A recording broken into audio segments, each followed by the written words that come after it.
Hey there, how are you doing? My name is Angel, and I like all things that are mysterious, right? Do you know what's mysterious today? This little frontier town they eventually called Rockford, Illinois, and the year 1836, a year that looks quiet on paper, but is loaded with clues. Before Rockford stepped into 1836, the land was already holding secrets. In the summer of 1835, settlers discovered the mutilated body of an unidentified man in the woods, about 2.5 miles south of the settlement. He'd been violently killed and left where almost no one would find him. The pioneers buried him on the spot and chose not to publicize the murder in any official way for nearly 40 years. This is the first recorded violent death in Winnebago County, and it was almost erased. Whispers followed. Some settlers also claimed that another man went missing around the same time. He supposedly never arrived at his destination in Galena and was never found in Winnebago County. No body, no paperwork. Just worried talk at cabin doors and around firelight. At the same time, Native American families, mostly Ho-Chunk, or Winnebago, were still quietly returning to the Rock River Valley. Officially, the Black Hawk War ended in 1832, and treaties pushed most indigenous people west of the Mississippi. But in reality, small groups still came back to camp, trade, and visit their old homelands here along the river. They brought venison, furs, and crafts they kept to themselves. And, according to later historians, they were not responsible for that murder.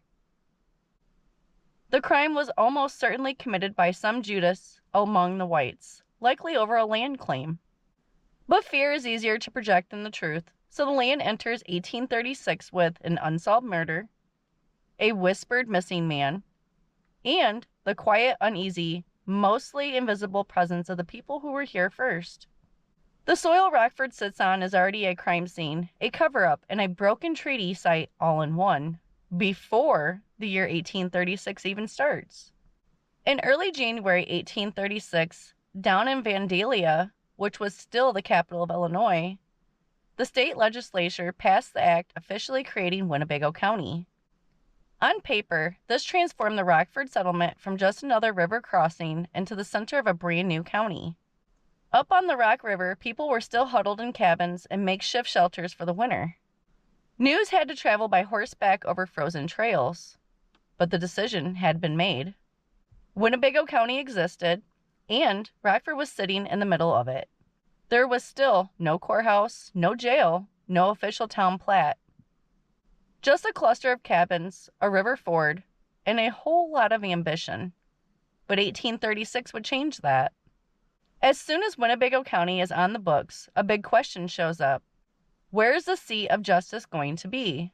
Rockford's settlers wanted it here, at the Rock Ford, where people were actually living and building. Speculators and politicians had their eyes on a different spot, called Winnebago Village, closer to the geographic center of the new county, and much heavier on land schemes than real residents. So they scheduled a public vote. On April 4th, 1836, eligible men from across the area cast their ballots.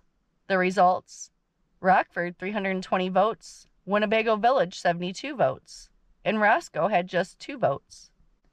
By popular vote, Rockford crushed the competition. The people clearly wanted the county seat here.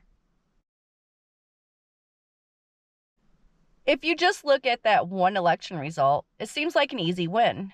But history in Rockford is rarely that simple.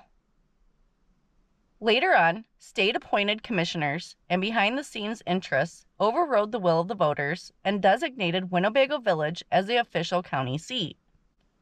That decision kicks off what becomes known as the 7 Years' War over the county seat, a long battle of petitions, elections, and political maneuvering that doesn't fully resolve until the 1840s. So even here, in year 1, Rockford learns a hard lesson. You can win the vote and still lose the decision. Next up, August 1st, 1836, the date of the first county-wide election for local officers. About 120 votes were cast. That number is important. A year or so earlier, the entire Rockford settlement could fit in one room. Now, if you multiply out families behind each voter, you're looking at several hundred people living across Winnebago County. Here's who the people chose: William L. May, U.S. Congress; John Turner, State Legislature; Daniel Shaw Haight, Sheriff; Elizabeth Gregory, Coroner; Thomas B. Talcott, Simon P. Dottie, William E. Dunbar, County Commissioners; D.A. Spalding, County Surveyor; Daniel M. Whitney, County Recorder. These aren't just names on an old ballot. These are the men who decide how roads get laid out, how land is recorded, how taxes get collected, and how justice is handled in the very first years. So, in 1836, Rockford changes from being just a cluster of cabins by a ford to a place with officials, books, and power.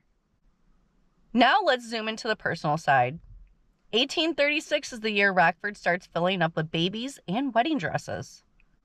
A few of the key births: Melissa Jane Long, born February 1836, often cited as the first white child born in Winnebago County.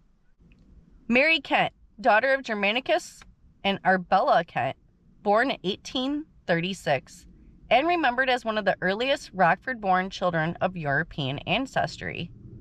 George E. Dunbar, born in a log cabin in South Rockford that same year. These tiny arrivals turned the settlement from a temporary project into a home. And then comes the weddings. December 10th, 1836, Dr. Daniel H. Whitney marries Sarah Caswell. December 11th, 1836, Jeremiah Roberts marries Harriet Clausen, and the first marriage performed within what later became Winnebago County's present limits. Funerals, births, marriages. By the end of 1836, Rockford has all of them. That means you are no longer just talking about pioneers passing through. You're looking at people who plan to raise families and die here. Now let's talk infrastructure, because that is one of the biggest long-term puzzle pieces. The ferry. In mid-1836, Germanicus Kent is granted the right to operate the first ferry across the Rock River. Before this, people either crossed at a shallow, rocky ford or used small boats. The ferry turns that crossing into a proper route for wagons, animals, supplies, and people. It also connects East Rockford and West Rockford in a more official way. Two rival little towns, now tied together by a man in a flat boat and a rope. The Galena-Chicago Road. On January 15, 1836, the state formalizes State Road Number 2, the Galena-Chicago Road, running right through the settlement. This is the stagecoach route that links Chicago on the lake to the land mines in Galena. The dirt path that wagons cut through Rockford in 1836 eventually evolves into the main corridor we still know today as East State Street and US 20 passing through this region. Railroad charter. And in the same year, 1836, the state charters the Galena and Chicago Union Railroad, the first railroad in Illinois. The line won't reach Rockford for many years, but the idea is now on paper. Link Chicago with this interior land and beyond. So in 1 year you have a ferry across the river, a state road on the books, and a railroad charter aiming straight into northern Illinois. If you've ever wondered why certain roads and corridors in Rockford look like they carry all the weight, the roots of that start right here. Now we get into that kind of story you were born to tell: land, power, and the weird games people play. In 1836, there's still no federal land office open here. That means that land is not officially for sale by the government yet. So everything runs on who's living on it and improving it. They call it squatters' rights. To keep things from turning into chaos, the settlers invent their own system: the Claims Committee. If two people claim the same piece of land, the community gathers, hears both sides, and decides who's in the right. They usually favor the person who's already living there, who has a family, or who's put clear work into improvements. It's a community-based justice system, but it also means that if you fall out of favor with the good old boys, your claim can be at risk. And remember that unsolved murder from 1835? Later on, many people believe that man was killed over a claim, not by an outsider. The first crime in county history is tied directly to the question of who gets to own what. Then, on top of all that local tension, another wrinkle appears. A Polish nobleman, a Polish count, gets involved in the legal tangle of treaty land. Through tricky paperwork using half-breed treaty grants from Prairie du Chien, he tries to apply those rights to land in and around Rockford and Rockton. So you've got local farmers staking their lives on a patch of prairie, homegrown committees enforcing land rights with frontier rules, and a foreign speculator on paper claiming huge sections of that same land. From the very start, Rockford's land story is not clean. It's a mix of survival and schemes. Let's talk about life and death in 1836. Doctors arrive. Dr. Levi Malthrop settles in the area as one of the first practicing physicians, bringing medical training from the East. On July 18, 1836, Dr. Charles H. Richings, a 21-year-old English doctor, arrives in Rockford and opens his practice. 2 doctors doesn't sound like much, but on a frontier where one accident or fever can take you out, they change the survival odds. And still, in October 1836, Sampson George, an English gentleman farmer who had just purchased a large claim near Rockford, falls ill. Despite medical care, he dies on October 31st, 1836. He becomes the second recorded death in the county's settlement history, the first by natural causes, after the murder victim from 1835. His grave is originally on his farm and later moved to the cemetery. In 1836, though, he's buried under the same sky as that unknown man in the woods, just a different direction. So if we're counting, death number 1, unsolved murder, 1835, likely over land. And then there's death number 2, Sampson George, 1836, a reminder that sickness can still take anyone. By the end of 1836, Rockford has a county structure starting to function. A huge popular vote for Rockford as the county seat, and the beginning of a long political fight when the state overrides it. A ferry, a state road, and dreams of railroad. First births and first marriages on the record. A claim system trying to keep greed in check. Foreign speculators circling on paper. 2 recorded deaths, and at least 1 haunting unsolved crime. On the surface, 1836 looks like nothing but log cabins, small farms, and church meetings. But if you zoom in, this year is full of patterns that are still playing out in Rockford in 2025. So, let's pull back and look at it with forensic eyes. Now I want to connect this to us, because this isn't just a history lesson, it's a case file. We're going to walk through a few clues. The first recorded violent death in Winnebago County is a stranger, mutilated, buried quietly, and almost erased from the early official story. People later admit he was probably killed over a land claim, but it took decades for that story to get written down. Now look at Rockford today. We still have unsolved murders, missing persons, and cold cases that never got full closure. Different era, different paperwork, same feeling. People vanish, stories disappear, and justice doesn't always arrive. From the first buried stranger in 1835 to modern cold cases, Rockford has a long tradition of living with unanswered violence and half-told stories. In 1836, everything is about who's physically on the land and who the community decides to side with. Claims are settled by claims committees, not judges. Multiple people sometimes pay for the same land before there's an official patent. Speculators grab treaty rights and apply them to land they've never seen. The Polish Count, of all people, claims huge areas on paper. Fast forward to now. We talk about vacant houses, tax delinquent parcels, and abandoned properties. The land bank steps in, acquires property through legal processes, clears titles, and resells those lots to selected buyers. Neighbors may see a house where a family used to live, but on paper, it becomes an asset transferred in a program. Same game, new pieces. 1836 question: who gets to keep the land when there's no clear title? 2025 question: who gets to reclaim the land when the title is messy? In 1836, the Galena-Chicago Road gets formally laid out and passes right through Rockford. That primitive trail becomes the spine for future traffic, commerce, and development. Later, the railroad follows the same general logic, connects Chicago to this region and beyond.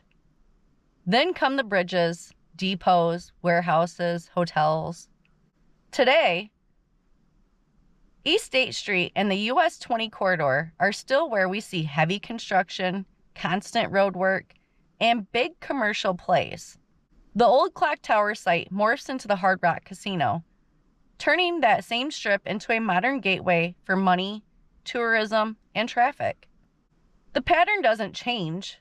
First it's stagecoaches, then it's railroads, then it's highways, malls, and casinos. Control the main line, control the flow.